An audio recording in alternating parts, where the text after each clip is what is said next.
Gracias, bienvenido este domingo en la noche al programa donde le damos una visión global al desarrollo local. Tenemos un invitado muy especial, veamos de quién se trata. César Dargam es un político y abogado dominicano con amplia experiencia en el sector público y privado, actual vicepresidente ejecutivo del Consejo Nacional de la Empresa Privada CONEP.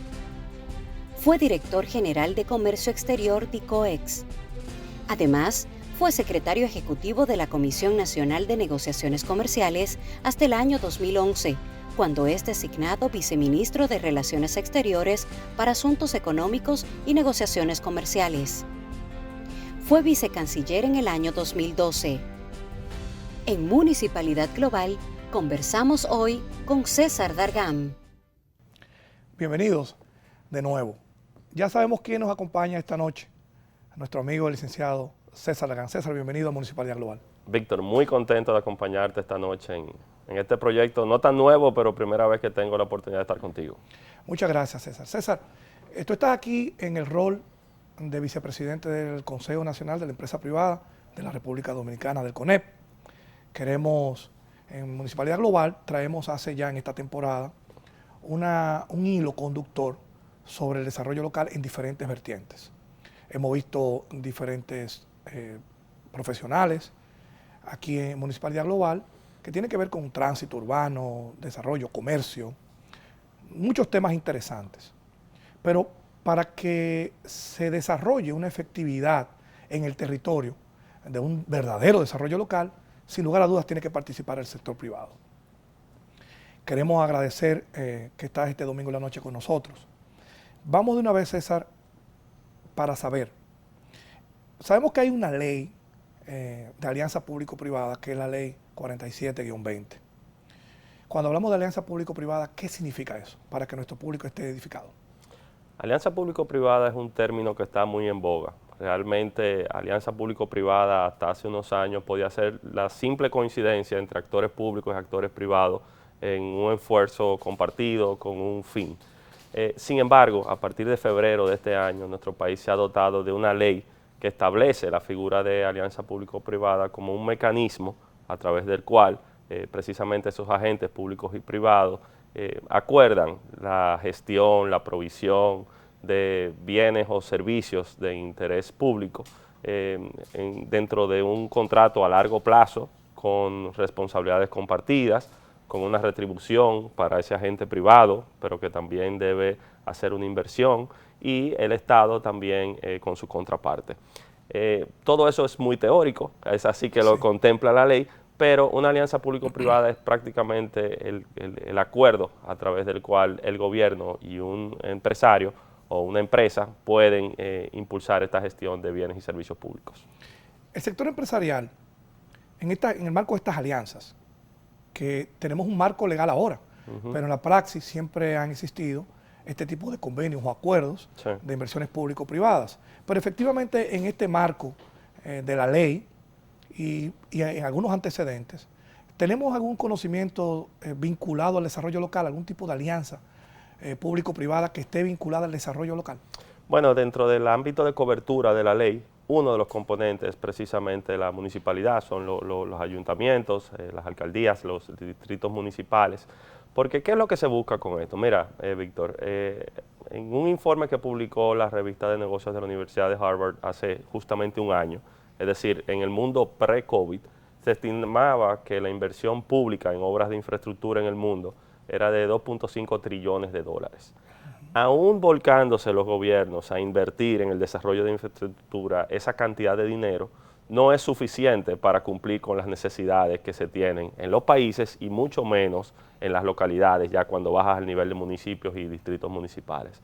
Entonces, por eso se hace más atractivo un mecanismo como este, cómo el Estado puede identificar esas necesidades y lograr acuerdos con el sector privado que puede invertir los recursos que no siempre están disponibles y se puedan desarrollar estas obras.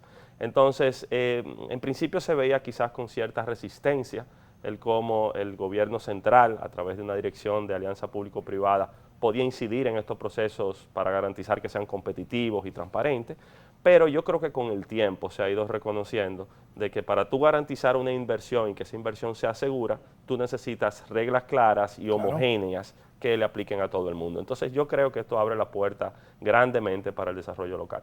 ¿No existen experiencias que tú conozcas que hayan estado andando en participación del sector privado y algunos ayuntamientos, algunos gobiernos locales? Sí, evidentemente. Yo creo que hay múltiples experiencias, algunas positivas y algunas no tan positivas.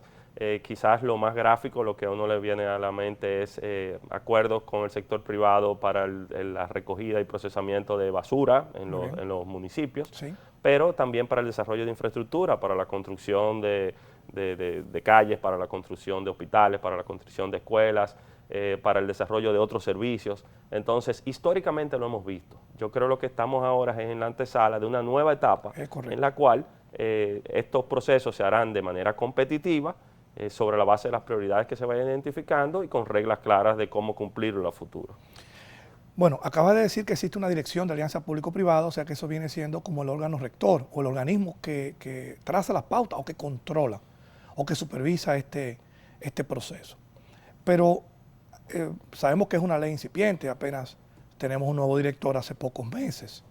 ¿Hay algunas políticas ya trazadas, definidas, hacia dónde dirigir esta acción de inversión pública-privada? Mira, todo el proceso de concepción de esta ley fue un esfuerzo público-privado.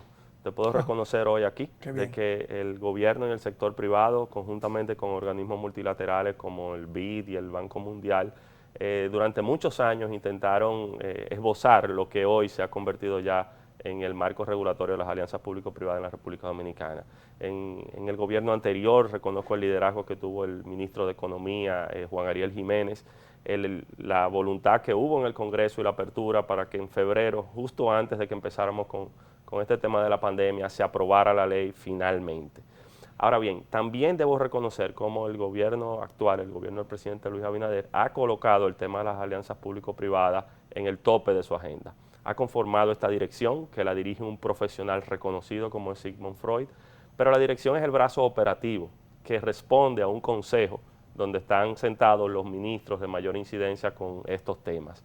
Entonces, quizás los avances en apenas 8 o 9 meses que tiene de promulgada la ley es que se ha ido dotando poco a poco de los reglamentos para su aplicación, que ha ido estableciendo los procedimientos que se requieren y sobre todo generando la conciencia y dándole la visibilidad necesaria para que esto no sea un tema extraño, sino que todo el mundo pueda conocer y entender de qué es que estamos hablando. En otros países de la región, como es nuestro programa Municipalidad Global, siempre vemos en el espejo de otros países, básicamente la región latinoamericana, porque tenemos una sola cultura. Nosotros los latinoamericanos nos parecemos mucho. La participación del sector privado en temas como el transporte urbano, el tema del desarrollo comercial, pero el tema de Wi-Fi inalámbrico en áreas públicas, los servicios a través de portales de Internet, son manejados por el sector privado, en alianza, obviamente, con los dueños de esos territorios, que son los alcaldes. En muchísimos países tienen diferentes nombres, pero en fin, son los rectores del territorio. En República Dominicana aún esos tipos de servicios están centralizados por el gobierno central. Pero cuando vengamos de la pausa, César, queremos ver qué posibilidad hay de que en este tipo de desarrollo local haya participación del sector privado en áreas que no están muy interesados en el pasado en invertir, pero ahora con estas reglas claras creo que podemos hacer un gran esfuerzo. Mantenga la sintonía y regresamos muy breve con el licenciado César Dalgán. Nos vemos un ratito.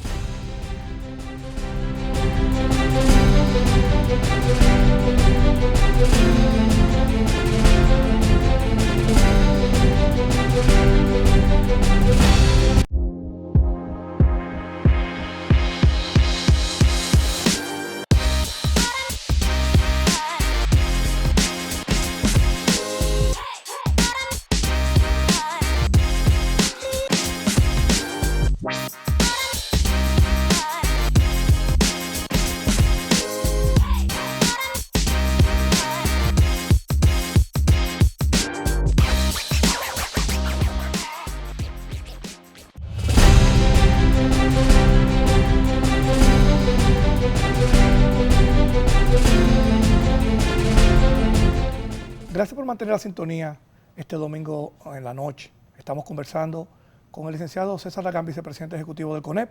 Estamos hablando de alianza público-privada y desarrollo local. César, en el bloque anterior hacíamos referencia de la participación que tiene el sector privado en diferentes áreas de desarrollo local, tránsito urbano, desarrollo de comercios, tecnología. ¿Es posible eso aquí en República Dominicana dentro del marco de la nueva ley Alianza Público-Privada?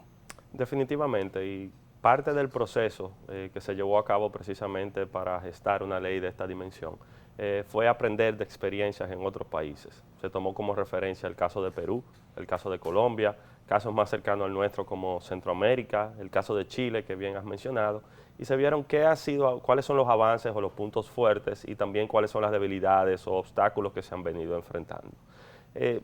Nosotros tenemos una colección de leyes, muchas de las cuales es difícil su aplicación, precisamente que en vez de facilitar, hacen complejas determinadas situaciones. Con el tema de las alianzas público-privadas, lo que se ha procurado es, dentro de lo posible, agilizar procesos, dotar de esa transparencia e identificar esas oportunidades donde realmente se puede invertir. No estamos hablando solamente de carreteras, no estamos hablando solamente de bloc, varilla y cemento, que es lo que a uno le viene a la cabeza, sino de gestionar servicios. Por ejemplo, hay países nórdicos en Europa que gestionan a través del sector privado cárceles. Entonces, hablar de una gestión de una cárcel por parte de un actor privado quizás es un poco disruptivo en los términos que nosotros estamos acostumbrados. Pero la visión, y es una visión que comparto personalmente en la institución que represento, es que el Estado no debe ser un Estado empresario, sino más bien un Estado facilitador, un Estado regulador, un Estado de la autoridad, pero generar las condiciones para que la actividad privada pueda suplir todas las necesidades que se van presentando. Antecedentes en República Dominicana, obviamente, cuando no había el desarrollo que tenemos, las normas que existen, la voluntad de hacer las cosas bien, y quizá tampoco teníamos un marco legal para que estas cosas beneficien finalmente al ciudadano común. Teníamos muchos temores cuando decían una alianza público-privada, dentro del sector privado, los precios suben, las cosas se encarecen, me va a salir más caro el servicio, la gente tenía ese criterio. Hemos visto que ha ido cambiando en los últimos años, ya nos damos cuenta que la eficiencia misma del servicio disminuye el costo y aumenta la satisfacción del usuario.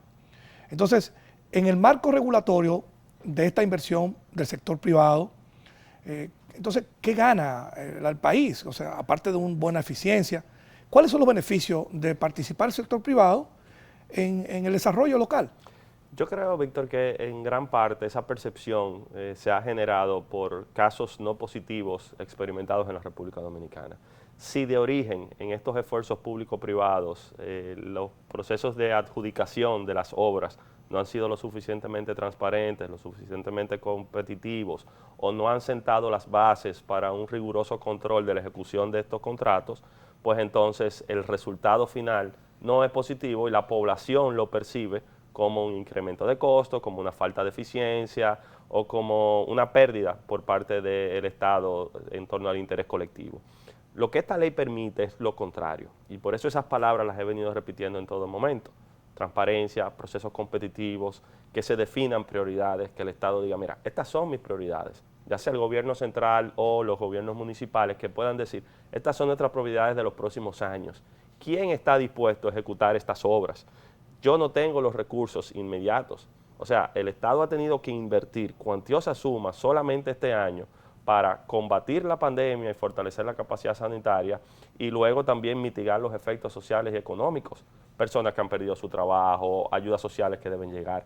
Entonces, destinar recursos, por ejemplo, al desarrollo de obras de infraestructura, a proveer servicios que de otra forma no llegarían, el sector privado aporta el capital que no está disponible, bajo las condiciones que permitan una ganancia y una retribución en el tiempo y no se dilata aún más que la población reciba esos beneficios. Entonces yo creo que esto es un esquema, una ecuación ganar-ganar que debemos ver con confianza y con optimismo de que en el futuro muy cercano puede ya estar dando frutos. Hace años existen 3 modelos en la República Dominicana que a nuestro juicio tuvieron y jugaron un rol determinante en salud, por ejemplo, las clínicas privadas, cuando todavía no existía una infraestructura de salud pública tan vasta como la que hoy tenemos, aún tengamos deficiencia en los últimos 20 años, hay que admitir que el salto ha sido importante.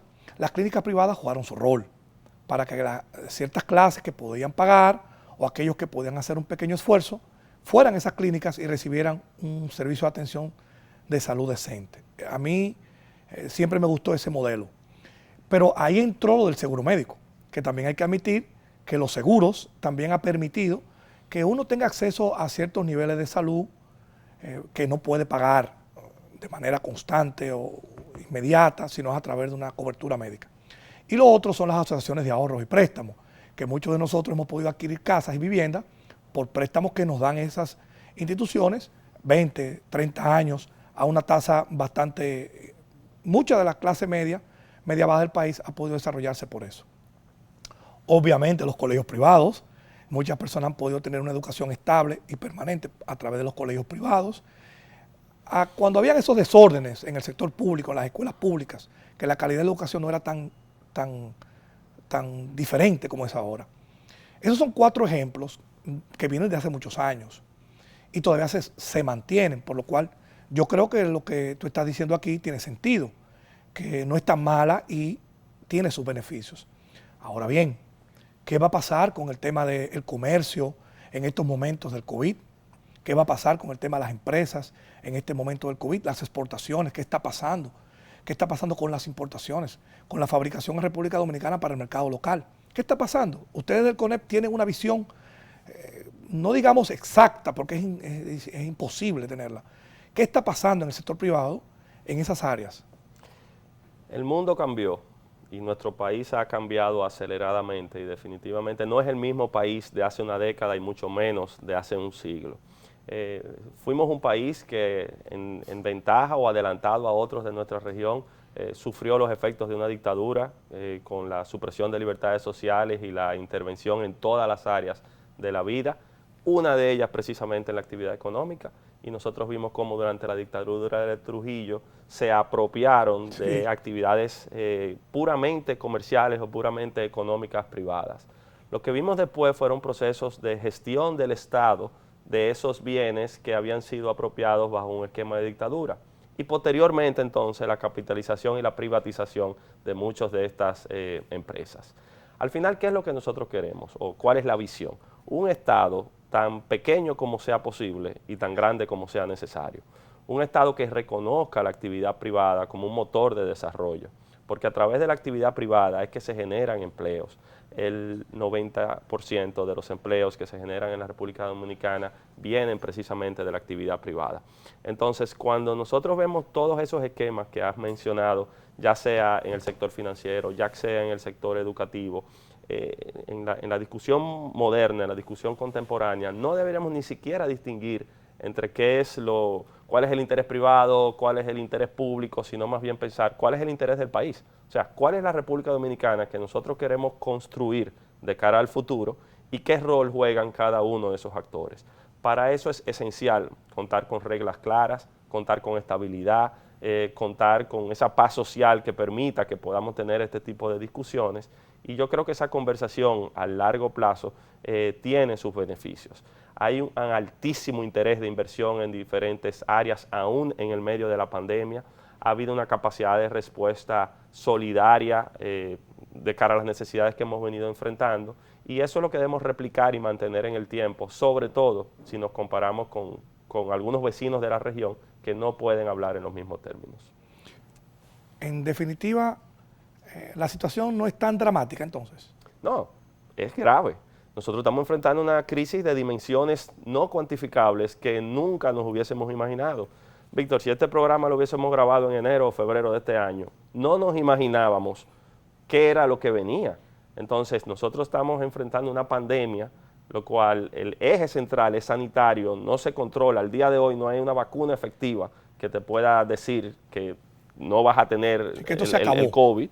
Hay procesos de desarrollo, hay muchas cosas que se están haciendo, pero al día de hoy la amenaza es real y existe.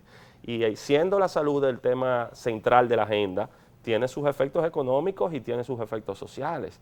fue un país que se paró, el mundo se paró. Mandaron a todo el mundo a su casa, quédate en tu casa, no salgan, pero se reduce la actividad económica, se reduce la producción. Poco a poco nos hemos ido acostumbrando a esta nueva normalidad, poco a poco ya vemos señales de recuperación. La situación es dramática, pero ante ese dramatismo también entendemos que el país tiene todas las condiciones para seguir adelante. ¿Tiene entonces el CONEP, digamos, una esperanza de que a medida que hemos ido avanzando este año y lo que tú has dicho de una recuperación lenta, pero se avisora un progreso, ¿tiene el CONEP experiencia de cómo va en otros países, algunas informaciones? ¿Va más o menos parecido como nosotros? No, hay países que se han visto mucho más afectados que lo que nos hemos visto nosotros y quizás una fortaleza de cara a esta situación ha sido una diversificación de nuestra economía. Con una diversificación de nuestra economía nosotros hemos tenido la capacidad de que hay sectores que han seguido produciendo. Por ejemplo, aún en los meses de claustro, de toque de queda extendido y del quédate en casa, no hubo desabastecimiento. No hubo. La producción agropecuaria, Eso la es correcto. producción industrial, los comercios, estuvieron en capacidad de responder a la demanda que había en la población. Eso es algo positivo. Sin embargo, aún en el sector industrial, en el sector agropecuario, en las zonas francas, ha habido una merma en la producción precisamente por las restricciones impuestas que se han ido recuperando. Por otra parte, nosotros tenemos sectores mucho más afectados, el sector turismo. El sector turismo que no depende solamente de factores internos. No es que el gobierno o el empresario turístico diga, yo quiero traer turistas, no. Es que depende si pueden viajar, las condiciones que hay en otros países, y el sector turístico es fundamental para nuestra economía. Entonces, proyectando en el mediano y largo plazo, ¿qué tanto podría recuperarse? Es todavía una cuestión que nos lleva a reflexión. Parece que usted conoce el guión de este programa, porque vamos a entrar en la parte del turismo y el desarrollo local y algunas municipalidades, y se me fue adelante.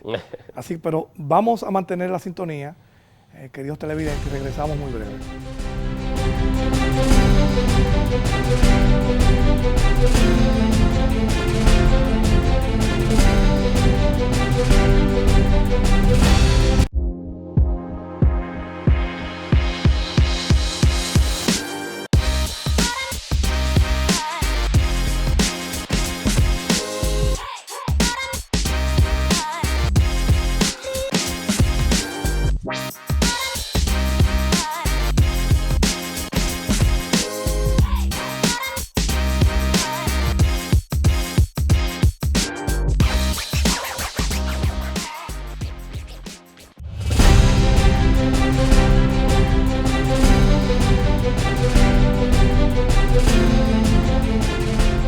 Gracias por mantener la sintonía. César, el 80% más o menos de las habitaciones hoteleras del país están ubicadas en territorios que se llaman distritos municipales. Sabemos que hay otros hoteles en otros municipios cabecera, etcétera, pero la gran cantidad están en estos pequeños territorios. ¿Cómo se da esa sinergia entre los gobiernos locales y la inversión en esas áreas turísticas que no solamente son hoteles, sino que también son hospitales, restaurantes, bares, muchísimas inversiones privadas? ¿Cómo se da ese tema, ese amorío? ¿Cómo está eso? Mira, los gobiernos locales son esenciales para ese desarrollo que mencionas. Puede ser el desarrollo turístico, puede ser una operación minera, puede ser una operación comercial, industrial.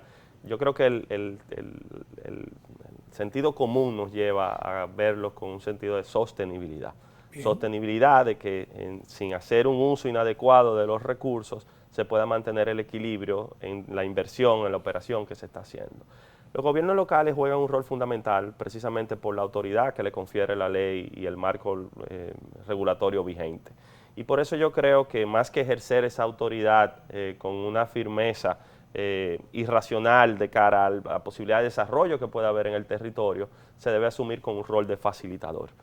Si nosotros recorremos nuestro país en la costa norte, desde Montecristi hasta Samaná o hasta Miches, pasando por Puerto Plata, si nos vamos al este, desde Boca Chica hasta Punta Cana, si nos vamos al sur, Barahona, Bahía de las Águilas, nos damos cuenta de que la verdadera oportunidad de desarrollo se encuentra precisamente en esa iniciativa privada. Entonces, si más que facilitar que los procesos puedan avanzar se genera alguna traba o algún obstáculo, entonces lo que se hace es que se dilata ese desarrollo, que es irreversible, porque años más tarde ocurrirá. Sí. Sin embargo, posiblemente perdiendo el sentido de oportunidad del momento que estamos justamente viviendo ahora. El papel del ciudadano siempre tiene al final el protagonismo, porque es el que se beneficia o se perjudica. En este tipo de alianzas, ¿se toma en cuenta el rol de este señor que se llama ciudadano común y corriente en cuando vaya a recibir estos servicios, cuando vaya entonces a ser el usuario de esta participación de estos negocios que ustedes hacen en alianzas con el sector público? ¿Ustedes lo toman en cuenta? 100%. Todo esto se basa en preceptos ya establecidos con visión estratégica. Por ejemplo, la República Dominicana cuenta con una estrategia nacional de desarrollo, con una visión a 30 años. En adición a la ejecución de esa estrategia nacional de desarrollo, somos compromisarios de múltiples acuerdos internacionales y de una agenda más amplia, como por ejemplo la de los Objetivos de Desarrollo Sostenible.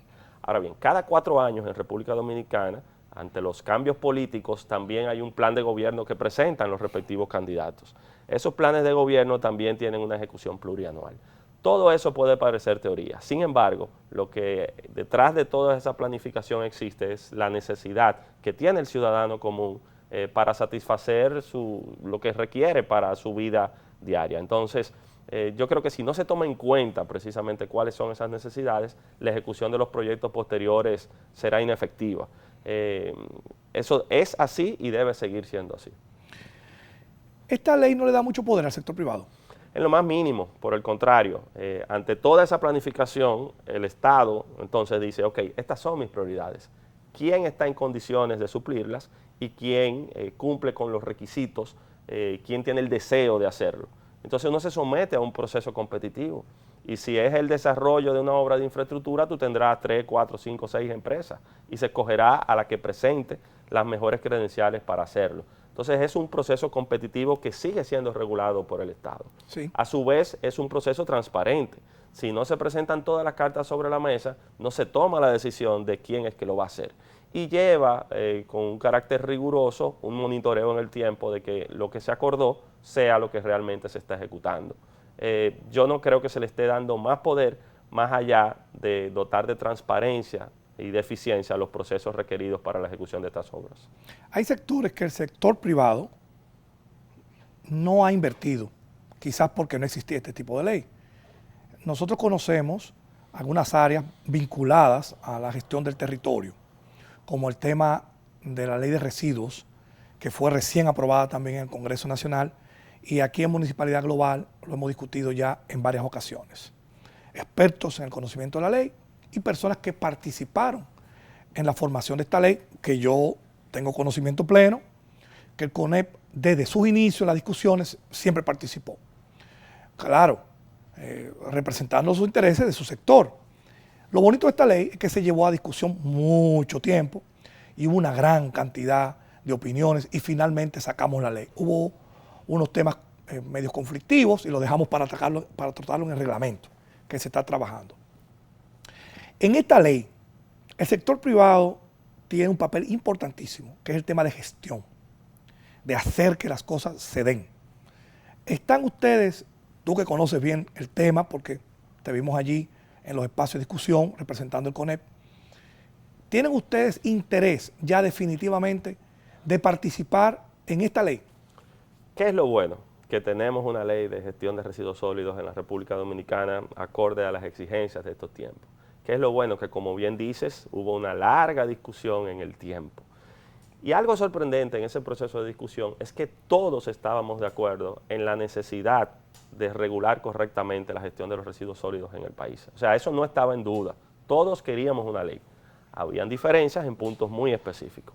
Una de ellas, como uno reduce la burocracia y los procesos tediosos, que no había espacio para que una nueva ley trajera más burocracia, más permisos y más confusión de qué es lo que ocurre. Lo que queríamos era agilidad y transparencia. Y por otra parte, el tema económico.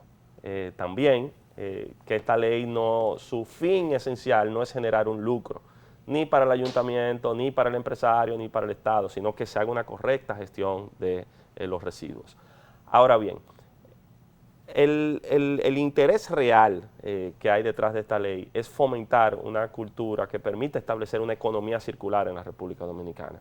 Que la gente asuma y entienda de que esto puede ser algo beneficioso, de que no es solamente yo boté la basura, quién me la recogió, dónde la llevaron, es que para que esto ocurra, quiénes son todos los actores que están involucrados, cómo cada cual suple la parte que le corresponde, y eso se respeta. Entonces yo creo que hay una grandísima oportunidad, sobre todo de darle más visibilidad a las nuevas disposiciones que trae la ley, de que a través de los reglamentos se puedan corregir, como bien has dicho, o aclarar algunos temas que quedaron pendientes en el lenguaje amplio establecido en la ley, pero el hecho de que tengamos una ley de residuos sólidos en nuestro país debe hacernos sentir orgullosos. Hay otras leyes pendientes, precisamente por ese tipo de diferencias. La ley de ordenamiento territorial, sí, la ley de aguas, sí, la ley de regiones únicas. Hay muchas leyes aún pendientes en nuestro Congreso Nacional, precisamente por una incapacidad de ponernos de acuerdo en pequeños detalles que afectan en el tiempo las grandes aspiraciones. Cuando hablaste de la ley, hablaste de un tema económico. La gente piensa que la basura es dinero. La basura es un pasivo, es un problema. Desde que el mismo momento se genera, eso tiene un costo. Y es un pasivo ambiental, es un pasivo económico. Inclusive es un pasivo hasta social, porque crea una cultura de un mal manejo de residuos sólidos que hemos tenido en República Dominicana históricamente. La ley nuestra tiene una peculiaridad en comparación con otras leyes de la región. Sabemos que existen los residuos sólidos urbanos, los residuos industriales y los residuos biomédicos o peligrosos. Y en los dos últimos que te acabo de mencionar, el sector privado tiene una participación histórica. Recogen los residuos industriales porque es parte de la responsabilidad extendida de los mismos productores. Correcto. Y obviamente el tema de los residuos médicos, biomédicos, de los hospitales y clínicas se manejan también con un criterio que el sector privado ha hecho inversión. Pero la responsabilidad extendida del productor se manifiesta más en la parte de los residuos sólidos urbanos, que son los que manejan los ayuntamientos. Los ayuntamientos no tienen que recoger los otros, sino eso, los residuos que generamos nosotros, los ciudadanos. Ahora, eso siempre ha tenido un problema de pago. A la gente no le gusta pagar la basura. El mecanismo de cobrarlo también ha tenido una amplia discusión. En esta ocasión, la ley nuestra, para excitar un poquito la participación, o una gran participación del sector privado, ha creado un fideicomiso. La ley tiene un fondo que se va a nutrir. ¿Cómo se nutre ese fondo? Creo que viene de los empresarios, de las multas, y ese dinero se va a utilizar para entonces cubrir esas deficiencias financieras que tienen esa cadena para crear la economía circular que tú acabas de mencionar. Tú has mencionado dos conceptos que me parecen innovadores e interesantes en esta nueva ley. Uno, el de la responsabilidad extendida, y otro precisamente el del fondeo, el de la sostenibilidad financiera de todo esto que queremos hacer. En el de la responsabilidad extendida, para que quizás muchos de los amigos que nos ven esta noche puedan entender, es como desde que tú fabricas un producto, lo transportas, lo comercializas, alguien lo compra, alguien dispone de él, en esa disposición alguien lo recoge y llega a su destino final, ¿qué nivel de responsabilidad cada quien tiene en eso? Eso fue una amplia discusión, precisamente por los niveles de control que hay que tener en cada uno de los procesos y de la etapa que se están viviendo. Excelente. Pero introduciendo la responsabilidad extendida era la única forma también de generar mayor conciencia de cómo yo, en el rol que a mí me corresponde, inclusive como un consumidor en mi casa, cómo yo debo asumir ese rol, porque de lo contrario me vería frente a las sanciones que establece la propia ley. Entonces ese es un concepto interesante que todavía tiene un campo amplísimo que se puede trabajar al respecto. Por otra parte, tenemos el tema de la sostenibilidad financiera. Y este tema también fue y cambió la terminología. Se hablaba de un bono verde, de un impuesto verde, de muchísimas cosas de cómo hacerlo, y era quizás de los puntos de mayor. Porque si tú no generas un incentivo, y no un incentivo de quítame impuestos, sino un incentivo de que con esto que está ocurriendo pueda realmente tenerse un interés real en el proceso en sí. Entonces, yo creo que el tema del fondeo, precisamente a través de un fideicomiso, es una oportunidad de tener un marco claro con reglas específicas. Todavía hay que definir algunos aspectos, sobre todo de qué gana quien aporta, bajo qué condiciones se hace, cómo se utilizan los recursos, quién participa en la gestión de los fondos, pero por lo menos tenemos un marco que nos permite hacer este tipo de acuerdos. Mantenga la sintonía y regresamos muy breve con César Tallán.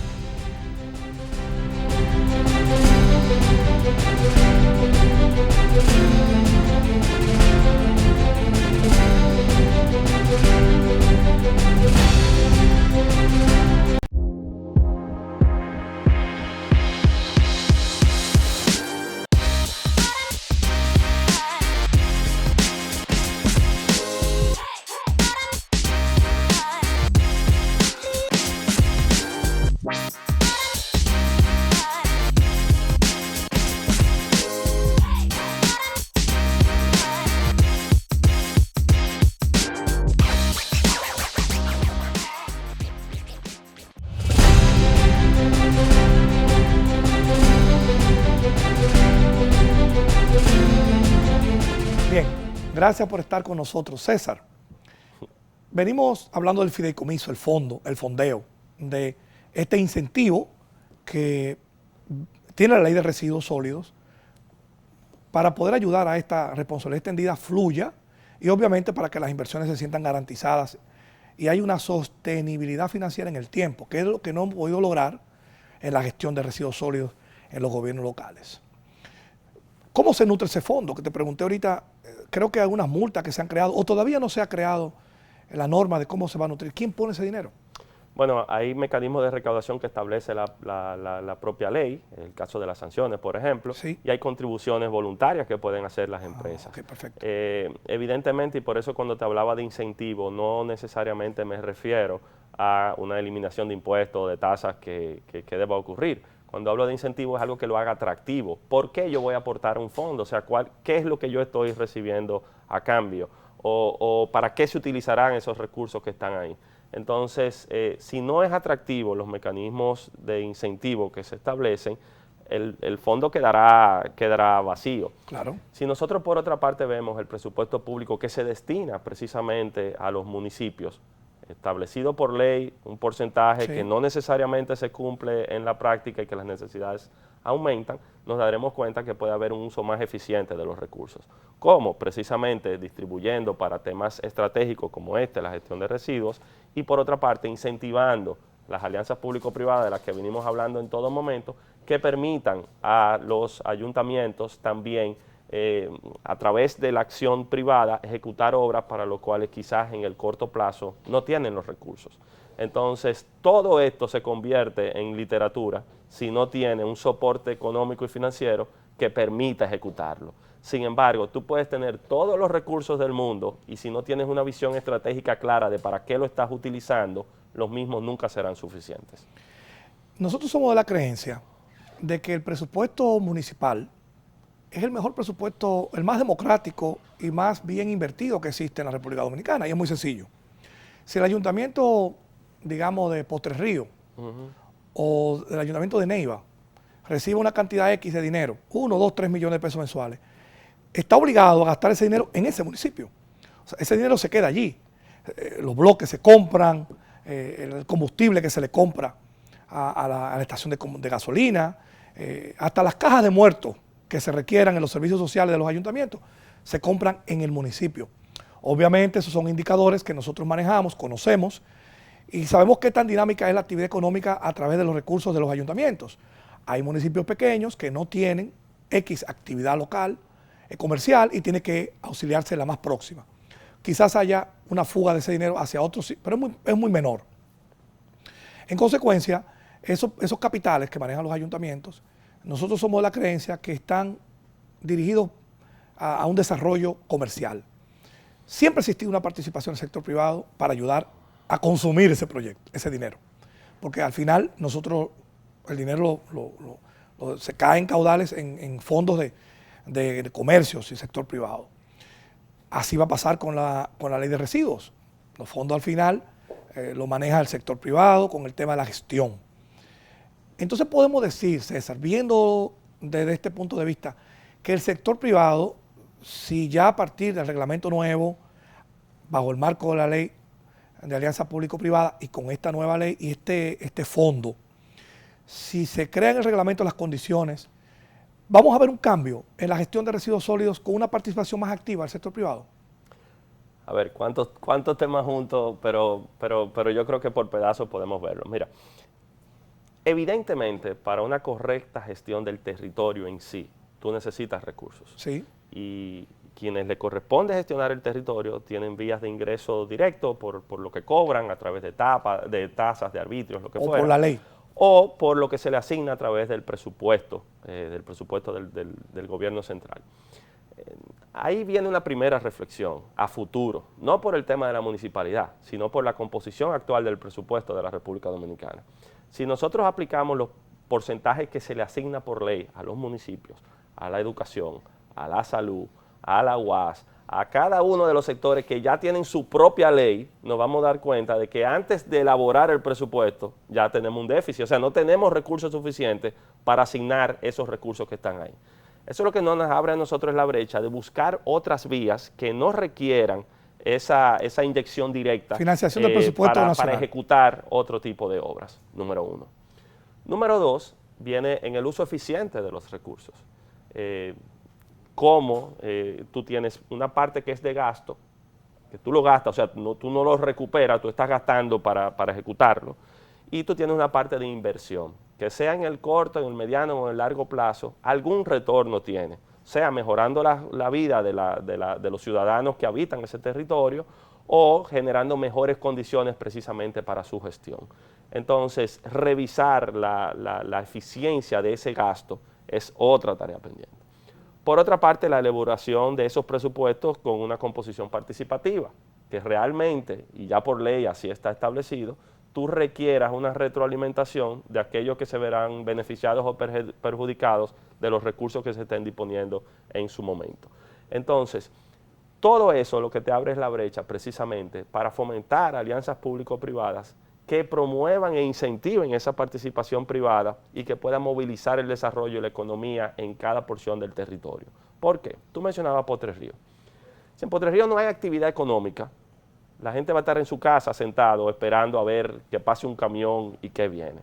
Ahora bien, si se está construyendo una escuela, si se está construyendo una carretera, si se instala una industria, si se instala un comercio, el colmado va a vender más, la ferretería va a vender más, el comercio va a vender más y tú vas a respirar otro aire.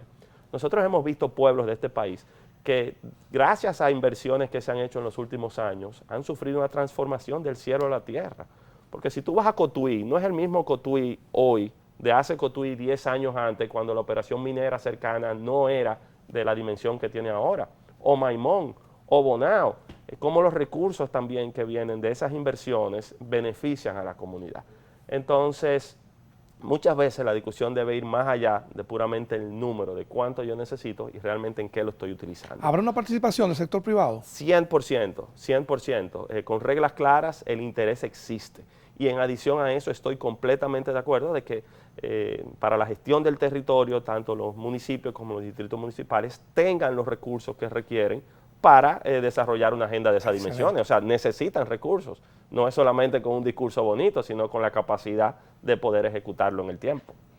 Nosotros vemos que hay una gran, vamos a decir, un gran ánimo de ustedes en este momento tan difícil del COVID-19, de querer hacer cosas.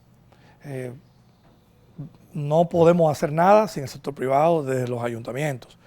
Decimos nosotros, porque estoy de este lado del escritorio, haciendo de vocero o de los que simpatizamos por los gobiernos locales y de su gestión plena.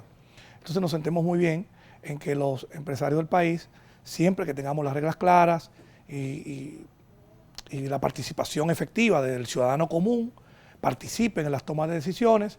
Queremos entonces nos sentimos felices de que haya una voluntad de ustedes manifiesta. 100%. Es que yo creo que asumir una ciudadanía responsable es precisamente en estos momentos, en vez de propiciar el pesimismo, y hay condiciones de sobra para hacerlo, replicar el optimismo. Yo creo que hay un altísimo interés de trabajar más de cerca con los ayuntamientos, definitivamente con una visión de que los ayuntamientos deben ser autoridad y reguladores, pero al mismo tiempo facilitadores. deben ser facilitadores. Y si me permites, la palabra que quisiera más resaltar es facilitadores y repensarse a sí mismos. Es decir, cómo yo puedo agilizar procesos, cómo yo puedo simplificar cosas, cómo yo puedo estar presente donde tengo que estar presente. Y hay una voluntad altísima de trabajar y apoyar y fortalecer a los ayuntamientos en ese rol. Y quizás ir superando en el tiempo cualquier obstáculo que se pueda ir generando. Pero no es un antagonismo, es más bien un interés colectivo de luchar por metas comunes. Tú vienes del área política, donde nos conocimos hace muchos años. Sí, sí. Bueno, no tanto, porque somos muchachos jóvenes. Nos conocimos en la juventud. Sí, vamos. nos conocimos en la juventud. Sí. Sin embargo, esa participación política tuya también te dio la oportunidad de tener algunos cargos públicos en los cuales queremos felicitarte porque desde nuestro punto de vista tuviste un excelente desempeño, Gracias. acorde a tus principios y a tu formación social y política. El CONEP conoce de esas experiencias que te toman en cuenta al momento de discutir estos temas, porque tú hablas el mismo idioma, tú hablas temas políticos, porque conoces políticos, hiciste vida política, o sea, tú tienes el doble idioma, has estado de los dos lados del escritorio. ¿El CONEP valora ese interlocutor válido que tenemos? Mira, yo a lo largo de mi carrera y por la formación académica he estado tanto en el sector público como en el sector privado. O sea, vas y vienes. He sido empleado, he empezado mi propia empresa, he sido dueño de empresa, he estado en el gobierno, he estado en partido político, he estado ahora en el sector privado. Entonces, creo que me permite tener una visión más integral. Hace 3 años y medio entré al Consejo Nacional de la Empresa Privada como vicepresidente ejecutivo. Mi rol es muy claro, el CONEP es el principal gremio empresarial de la República Dominicana. Al día de hoy, 57 asociaciones y 54 empresas que prácticamente representan todos los sectores de nuestra economía. Esa diversidad es la principal fortaleza, conjuntamente con los 50 y tantos años que tiene el CONEP. Sin embargo, también es un reto, porque lograr alinear todos estos intereses de áreas muy distintas se plantea como un reto. Yo creo que sí, que todos estamos en la misma mesa, en la mayoría o en todos estos temas tratamos de propiciar diálogo, consenso, que las cosas fluyan, y eso ayuda bastante. Ver y por esa visión dual, yo creo que muchas veces desde el ambiente público, político, se ve al sector privado como una amenaza o como alguien que está interviniendo en temas que son de carácter público, y muchas veces del sector privado también se ve un sector público que no facilita, que no ayuda a que las cosas ocurran, y ambos están equivocados. Yo creo que si los roles se definen, hay múltiples espacios de alianzas y cosas que se pueden hacer juntas, y las condiciones que estamos viviendo en este momento así lo requieren. Mantengamos la sintonía, venimos muy en breve, ya con la parte final del programa.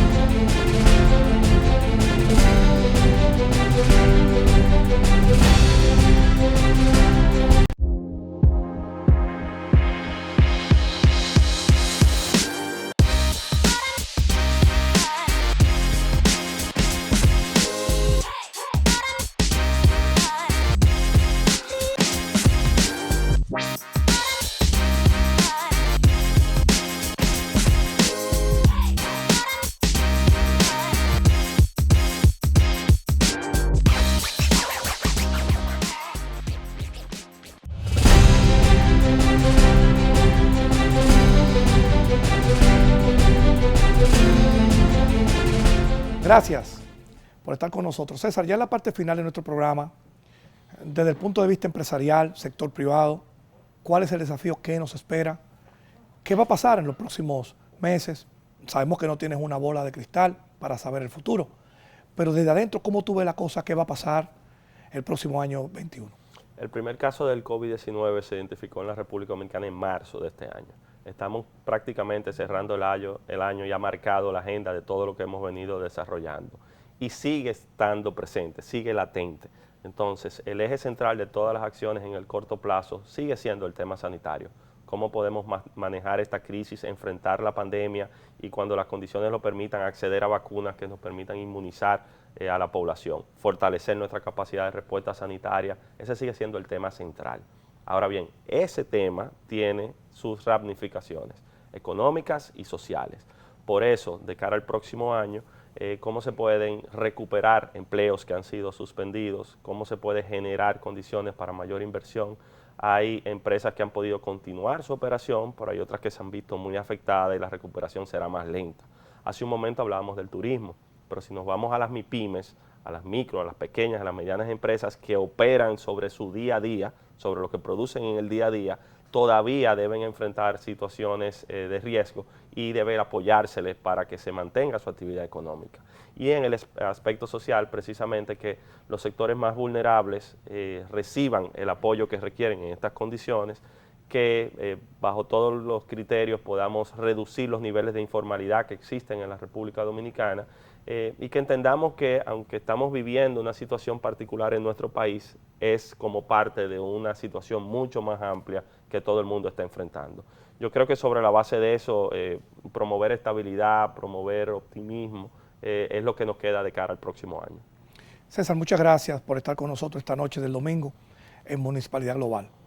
Nuestro programa se siente regocijado, nuestro equipo de producción, por tu compañía aquí. Realmente nos sentimos muy agradecidos de tu presencia y de todas esas informaciones que nos has dado.